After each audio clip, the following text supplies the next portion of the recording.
আসসালামু আলাইকুম। আশা করি সবাই ভালো আছেন এবং সুস্থ আছেন। আজ HTML পার্ট 3। গত পর্বে আমরা কোড এডিটর নিয়ে আলোচনা করেছিলাম। কিভাবে একটি কোড এডিটর ডাউনলোড করতে হয়, কিভাবে কোড এডিটর ইনস্টল করতে হয়। আজকে আমরা ব্রাউজার সম্পর্কে জানবো এবং HTML ফাইল বানাবো। কিভাবে একটি HTML ফাইল বানাতে হয়। আচ্ছা, ব্রাউজার হচ্ছে আপনার অনলাইন ব্রাউজার, যেমন Google Chrome, Mozilla Firefox, safari, Opera mini, এগুলা হলো ব্রাউজার। এগুলা একটা সফটওয়্যার। ব্রাউজার হচ্ছে একটা সফটওয়্যার। আচ্ছা, ব্রাউজার দিয়ে আমরা কি করি? ব্রাউজার দিয়ে আমরা ওয়েবসাইট ব্রাউজ করি, যেমন ফেসবুক, ইউটিউব, আরও ই-কমার্স ওয়েবসাইট হতে পারে, যে কোনো অন্য সব ওয়েবসাইট আমরা ব্রাউজার দিয়ে ব্রাউজ করি। এই ব্রাউজারেরও আবার ক্যাটাগরি আছে, একটা হলো অনলাইন ব্রাউজার আর একটা হলো অফলাইন ব্রাউজার। অনলাইন ব্রাউজারটা কি? ইন্টারনেট কানেকশন দিয়ে আমরা যে সকল ওয়েবসাইট ব্রাউজ করি সেটাই হলো আমাদের অনলাইন ব্রাউজার, যেমন গুগল ক্রোম এরকম ইত্যাদি, এই মজিলা ফায়ারফক্স এরকম হচ্ছে অনলাইন ব্রাউজার। আর অফলাইন ব্রাউজারটা কি? যেমন এই যে আমাদের এই কম্পিউটারের দিস পিসির এটা এটা হচ্ছে আমাদের অফলাইন ব্রাউজার। এখানে যদি আমি একটা আমার হার্ড ডিস্কের যে ফাইল আছে ওই ফাইলের নাম লিখে যদি আমি সার্চ করি, তাহলে আমি এখান থেকে অবশ্যই খুঁজে পাবো। আমি কিন্তু কোনো ইন্টারনেটের কোনো কিছু আমি এই ব্রাউজার দিয়ে অ্যাক্সেস করতে পারবো না। আমার হার্ড ডিস্কে যতটুকু আছে, যে ফাইলগুলো আছে, ওই ফাইলগুলোই অ্যাক্সেস করতে পারবো। কিন্তু আমি যদি গুগল ক্রোম দিয়ে অ্যাক্সেস করতে চাই, তাহলে কিন্তু আমি ইন্টারনেটের সব কিছুই অ্যাক্সেস করতে পারবো। ইভেন আমার যে ডেস্কটপে ফাইলগুলো আছে সেগুলোও এই গুগল ক্রোম দিয়ে আমি ব্রাউজ করতে পারবো।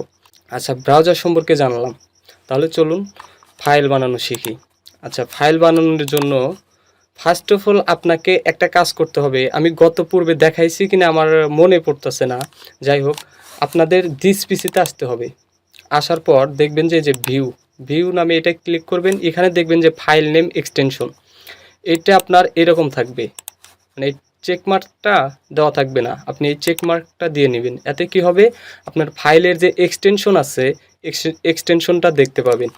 যেমন ফাইলের এক্সটেনশনটা আবার কি, ফাইলের এক্সটেনশনটা হচ্ছে আপনার মেন। যেমন এই যে এটা হলো একটা ডকুমেন্ট ফাইল। ডকুমেন্ট এখানে যে আমার লেখা আছে, এই লেখাটার পর যে .txt এটাই হলো এক্সটেনশন। এই .txtটা হলো একটা এক্সটেনশন। যেমন আপনি যদি ভিডিওতে যান, সাপোজ আমি যদি ভিডিওতে যাই, ভিডিওতে যাওয়ার পর যে এখানে যে ভিডিওগুলো আছে, ভিডিও শেষে যে .mp4 আছে, এটা হলো এক্সটেনশন। আপনি অডিওতে যান, .mp3 যে থাকে ওইটা হলো এক্সটেনশন। এটা হলো ফাইলের এক্সটেনশন। এক একটা ফাইলের এক একটা এক্সটেনশন থাকে। যদি আপনি ইমেজে আসেন, দেখেন ইমেজে .jpg, আবার পিএনজিগুলা .png, এরকম ফাইলের এক্সটেনশন থাকে। সো আপনার যদি ফাইল এক্সটেনশনটা যদি এনেবল করা না থাকে, তাহলে আপনি ফাইল এক্সটেনশনটা এনেবল করে নেবেন। আপনি যাবেন দিস পিসিতে, যাওয়ার পর ভিউতে ক্লিক করবেন, তারপরে যে এখান থেকে ফাইল নেম এক্সটেনশন এটা চেকমার্ক করে দিলেই হয়ে যাবে। আর যাদের কম্পিউটার উইন্ডোজ 7, আপনারা একটু সার্চ করে খুঁজে নেবেন। আপনি গুগলে এসে লিখবেন হাউ টু এনেবল এই দেখেন, এই যে এখানে সাজেস্ট করবে enable file name extension Windows 7, 10 যেটা হয়, 11 যেটা হয় ওইটা লিখে দিবেন। আপনাকে এখানে বলে দেবে, হয়তো আপনি চাইলে আবার ভিডিও দেখে নিতে পারেন। ঠিক আছে, এই যে এখানে বলে দিয়েছে in the start menu search type folder, এরকমভাবে আপনি দেখে নেবেন। আচ্ছা, তাহলে আমাদের এটা দেখা হলো। এখন আমরা ফাইল বানাবো। ফাইল বানানোর জন্য রাইট বাটন ক্লিক করবেন, নিউ, এখানে যে দেখেন টেক্সট ডকুমেন্ট, এটা সিলেক্ট করবেন। করার পর এরকম আসবে।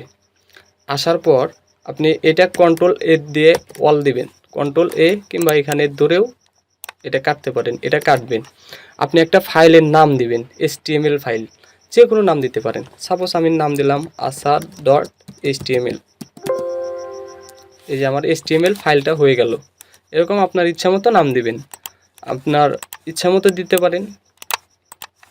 আচ্ছা, আমি ডিলিট করলাম। আমি আবার দেখাচ্ছি, রাইট বাটন ক্লিক করবেন, নিউ, এখানে যে টেক্সট ডকুমেন্ট ক্লিক করবেন, তারপর এখানে কন্ট্রোল-A অল, এখানে ফাইলের নামটা দিবেন asad.html।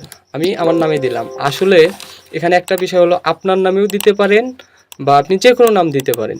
এখানে সবথেকে গুড প্র্যাকটিস হচ্ছে, এখানে যদি ফার্স্ট আপনার HTML ফাইল হয়, তাহলে আপনি যদি লেখেন index.html, তাহলে এটা লেখাই বেটার। এটা হচ্ছে আপনার গুড প্র্যাকটিস। ইন্ডেক্সটা কেন লেখা হয় এটা আপনি পরবর্তীতে বুঝতে পারবেন, ঠিক আছে? যখন আপনি পিএইচপির ক্লাস করবেন তখন আপনি বুঝতে পারবেন যে ইন্ডেক্স লেখার বেনিফিটটা, ঠিক আছে? আচ্ছা, আপনি ফাইলটা আগে বানাবেন। আচ্ছা, এখন প্র্যাকটিস আপনার হলো, আপনি ফার্স্ট অফ অল একটা ফাইল বানাবেন। ফাইলে এখানে নাম লিখবেন index.html, এরকম ফাইল বানাবেন। আচ্ছা, রাইট বাটন ক্লিক করবেন, তারপর নিউ টেক্সট ডকুমেন্ট, কন্ট্রোল এ সব কেটে দিবেন, তারপর লিখবেন index.html। শেষ। আপনার ফাইল তৈরি করা হয়ে গেল। তারপরে ফাইলটা আপনি নোটপ্যাডে ওপেন করবেন। তার জন্য আপনি নোটপ্যাড ক্লিক করবেন, করার পর নোটপ্যাডের উপর এনে আপনি ছেড়ে দিবেন। দেখেন এই যে আপনার ফাইলটা হয়ে গেছে। আচ্ছা, তারপর হওয়ার পর আপনি আবার করবেন, আপনি ফাইলটা আবার ডিলিট করবেন। ডিলিট করে আবার নিউতে ক্লিক করে টেক্সট ডকুমেন্ট সিলেক্ট করে index.html ফাইল বানাবেন, আবার নোটপ্যাড ওপেন করবেন, আবার এনে ছাড়বেন। আপনাদের আজকে এতটুকুই হোমওয়ার্ক, এতটুকুই করেন। আগামী পর্বের থেকে আমি আপনাদেরকে HTML ট্যাগগুলো দেখানো শুরু করে দিব। সবাই ভালো থাকবেন, সুস্থ থাকবেন। আল্লাহ হাফেজ।